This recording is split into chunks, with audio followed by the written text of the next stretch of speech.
De SGP wil dat de provincie de regie neemt bij de huisvesting van arbeidsmigranten. Want er zijn veel problemen. Voor de buurt is het vaak geen fijne buren. Maar kijk ook naar wat de arbeidsmigranten zelf moeten doorstaan. En verder in deze uitzending. Drukte verwacht bij stille tocht voor Rainé. En eten in ADRZ gaat erop vooruit.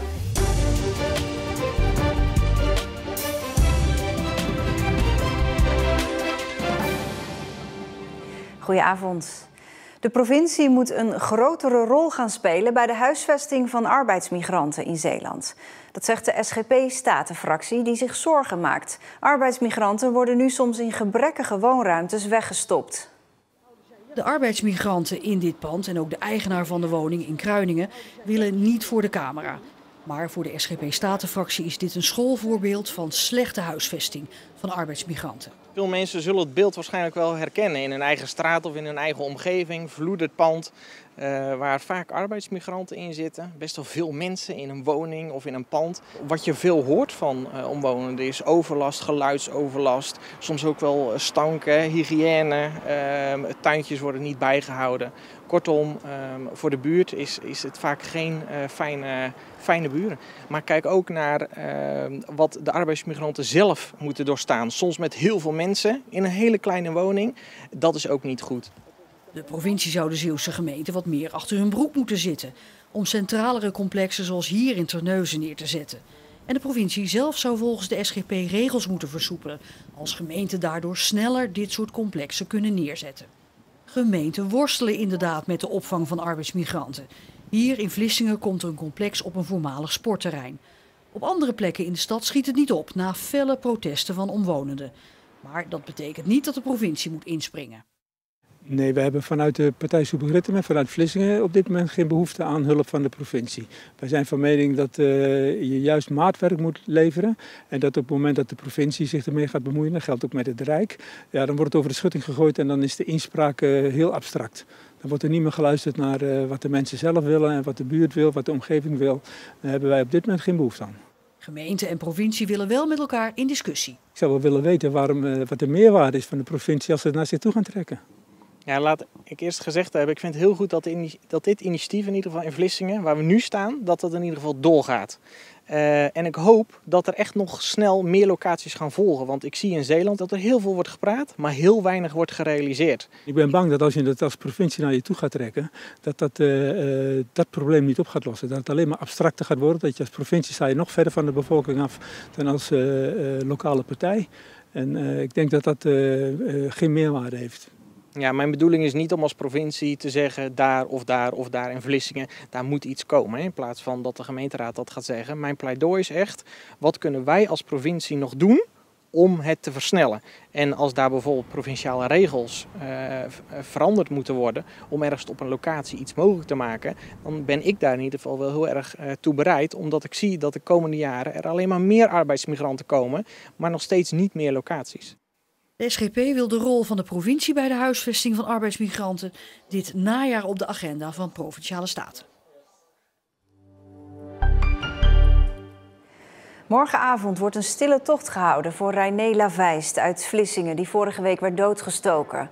De tocht start om 7 uur in de Van Halstraat, waar de familie Lavijst woont, en eindigt op het Bellamy-park, waar de 20-jarige student werd neergestoken. Het slachtoffer ken ik via. Ik heb hem een paar keer gesproken. Maar heel diep ken ik hem niet. Erg, eigenlijk, ja. Gewoon omdat die persoon ook heel dicht bij ons wonen. Nou, dat is te gek voor woorden natuurlijk. Dat tegenwoordig kinderen met messen op zak lopen. Dat is niet normaal. Op straat geven veel jongeren aan mee te zullen lopen in de stille tocht. Ik denk het wel, ja. Ja, ik bedoel, het is wel Vlissingen. En Bellamy-park kom ik ook nog vrijwel. En als het alleen maar om solidariteit te tonen aan de nabestaanden en de vrienden, familie. De burgemeester houdt een toespraak op het Bellamy-park en er wordt ook een minuut stilte gehouden. Vrijdag is de begrafenis van Rainé. Het juridisch getouwtrek tussen hoekvoetballers Roysel James en Steve Schalkwijk en voetbalclub Goes houdt aan. Vandaag kwamen ze ondanks een bemiddelingspoging van de kantonrechter niet tot een financiële regeling. Schalkwijk en James tekenden eerder dit jaar een contract bij Goes, maar bleven toch bij Hoek. Goes eist een schadevergoeding, maar de spelers weigeren die te betalen. Volgens hen is het contract dat zij tekenden ongeldig. De kantonrechter komt volgende maand met een uitspraak. De bouwkeet aan de Spuisstraat in Vlissingen, die al het daglicht blokkeerde, is vandaag weggehaald. Een bewoner klaagde erover en tot haar opluchting is daarnaar geluisterd. Ik ben gewoon heel erg blij en tevreden nu. Ik heb ook zoveel leuke reacties gehad dat je toch durft. En dat je toch voor de medebewoners ook dit doet, zeg maar. De flat wordt geschilderd in opdracht van woningcorporatie Lesco. En die heeft de containers nu laten verplaatsen naar de zijkant van de flat. Zo kan Willy weer genieten van het uitzicht en het daglicht. Voor het eerst heeft een vrouw het Nederlands kampioenschap oestersteken gewonnen. Manuela Kriekaert uit Ierseke. Een thuiswedstrijd dus voor haar. Het NK is altijd in de oesterputten in haar woonplaats. Kriekaert mag nu Nederland vertegenwoordigen op het WK.